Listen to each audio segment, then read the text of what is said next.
السلام عليكم ورحمة الله تعالى وبركاته. كي دايرين؟ لاباس عليكم؟ نتمنىكم تكونوا بألف خير بصحة جيدة إن شاء الله. مع هذا البرد ما تنفع إلا الأكلات الساخنة بحال هذه اللي غتشوفوا معايا إن شاء الله.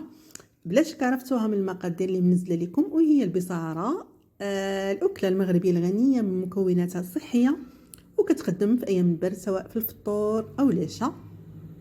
كتجي لذيذه بزاف وهي سهله في التحضير، لكن انا اليوم غادا نوجدها معكم بترموميكس، واللي غيزيد يسهل عليا. بغيت نوريكم طريقتي بالترموميكس، واللي تقدروا تعتمدوها بيان سور بالاستغناء على الترموميكس غير في طنجره الضغط. طريقه سهله بزاف، ما كتعداش واحد الوقت وجيز باش كتوجدي هاد الاكله ديال البصاره. المهم نبداو على بركه الله، كنتمنى منكم احبائي دعم القناه حتى اكتسب الشحنه باش نستمر معكم ان شاء الله في تقديم المزيد. وشكرا لكم احبائي، فرجه ممتعه.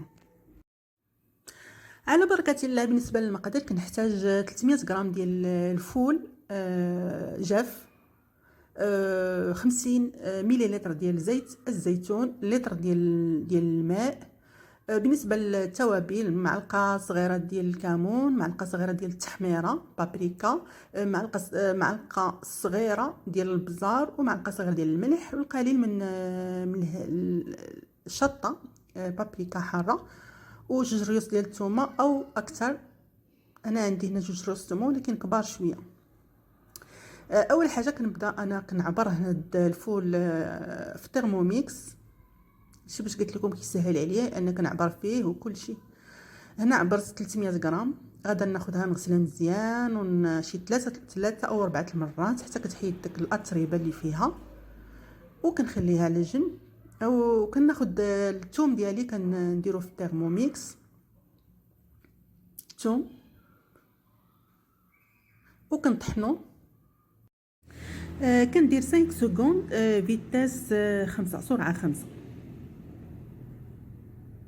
كتطحن ليا الثومه، من بعد كنضيف الفول،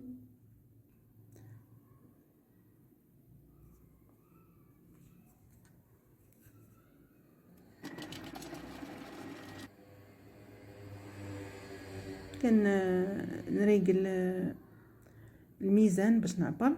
من بعد كنعبر زيت زيتون 50 مليلتر او 50 غرام، هذا حيت كيعبر لي غير الغرام. من بعد كنضيف التوابل،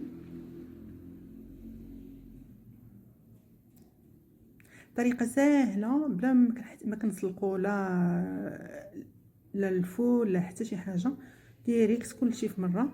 من بعد كنضيف اللتر اللي عندي ديال الماء صافي، كنغطي الترموميكس كندير واحد المده ديال 40 دقيقه. 40 دقيقه لي فاغوما، كندير فاغوما فيتاس 1. وهنا كنغطي، كنحيد لو غوبلي دوزور وكنغطي بداك الشبكه اللي كتكون مع الترموميكس باش ملي كطيب ليا البصاره ما كتبقاش تطلع ليا الفوق. صافي هنا طابت البصاره، دازت المده وطابت ليا البصاره ديالي. غادا ندير واحد المده ديال 30 سكوند فيتاس 10 باش كنطحن داك الفول فيتاس ماكسيمال 10. وصافي ها هي البصاره ديالي واجده. هنا اللي بغاها بحال ما هكا على شكل بيغي، واللي بغى تكون خفيفه يزيدها شويه الماء يكون مغلي قبل.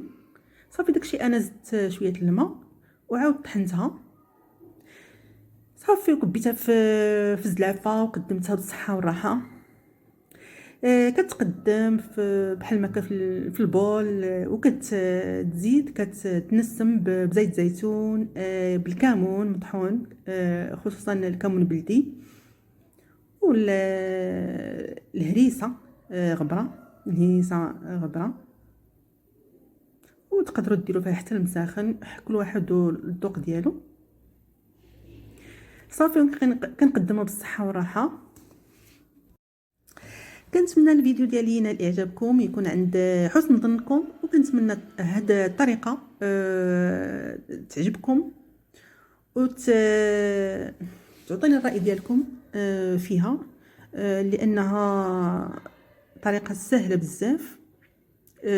ماشي ضروري الترموميكس، تقدروا ديروها غير في طنجره الضغط او الكوكوط، وتتبعوا نفس الطريقه، يعني بلا ما تسلقوا لا الفول لا والو، غير يتغسل مزيان مزيان صافي. وكنديروا معاه كلشي المقادير، كلشي